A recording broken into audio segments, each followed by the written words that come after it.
वक्रतुंड महाकाय सूर्यकोटि समप्रभो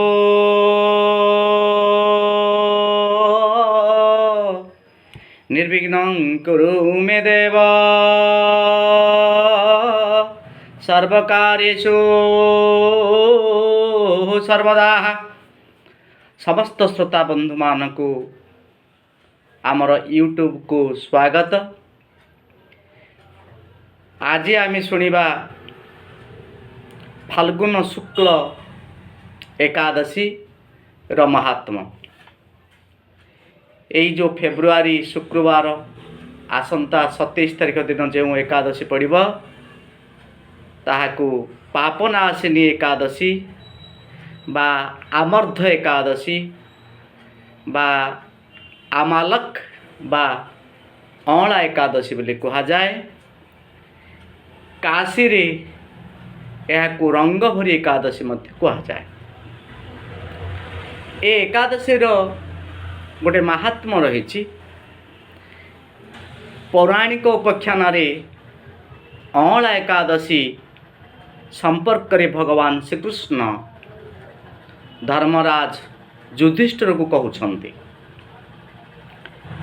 एही उपाख्यान अनुजाई चित्रार्थ गंधर्व नामक जड़े राजा थिले। से थिले विष्णु भक्त। तांकर प्रजा माने मध्य वैष्णव थिले। एकदा राजा साधु सन्थ मानकर परामर्श क्रम रे अँला एकादशी आरंभ करथिले। आए अँला एकादशी करुथुले एवं एथिरे समस्त प्रजा मानक मध्य निमंत्रण करथिले। अँला मूल गछ मूलरे अँला गछर मूलरे रही उपासना करुथुले। जणे शिकारी से दिन शिकार न करी सपरिवार अँला गछ मूलरे रही भजन कीर्तन शुणुथुले, हरिनाम संकीर्तन शुणुथुले। दुखर कथा तार परदिन जेतेबळे शिकारीटी भोजन कले हठात तांकर मृत्यु लोक होइगला। मृत्यु होइगला। चारिआडे लोक माने अर्जन करिथिबा चारिआडे लोक माने हाहाकार होइगले। समस्त दुख प्रकाश कले। किंतु एकादशी व्रत रे अँला गछ मूल रही हरि संकीर्तन शुणा जो तांकर पुण्य बल रे से पुनर्बार परजन्म रे वसुरथ नामक एक राजा रूपे जन्म ग्रहण कले। एकदा राजा वसुरथ शिकार करने उद्देश्य रे जंगल को जाइछन्ति। बाटबणा हो गले।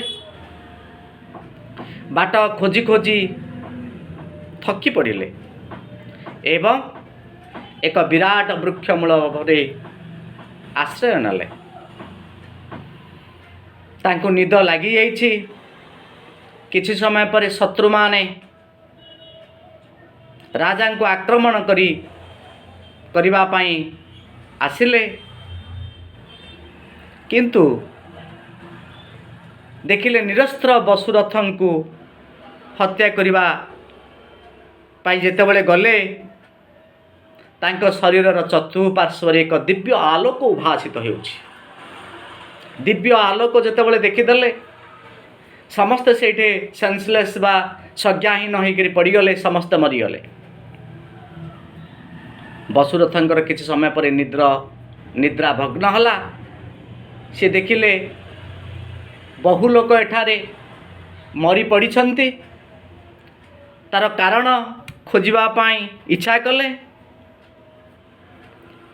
एवं एई समय रे जणे एकादशी देवी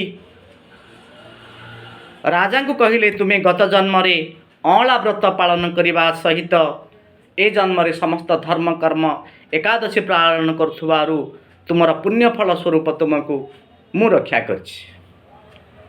ଯେଉଁ ଦିନ देवी एकादशी आविर्भूत होई वसुदेवंकर जीवन रक्षा करथिले, वसुरथंकर जीवन रक्षा करथिले। सेही दिनटी फाल्गुन शुक्ल एकादशी थिला बा ताकू अँला एकादशी बोली कहा जाए। एही एकादशी जी पालन करिवे ताहाले अकाल मृत्यु ताकू निस्तार मिलिब। बोलो वासुदेव भगवान की, श्रीकृष्ण भगवान की जय।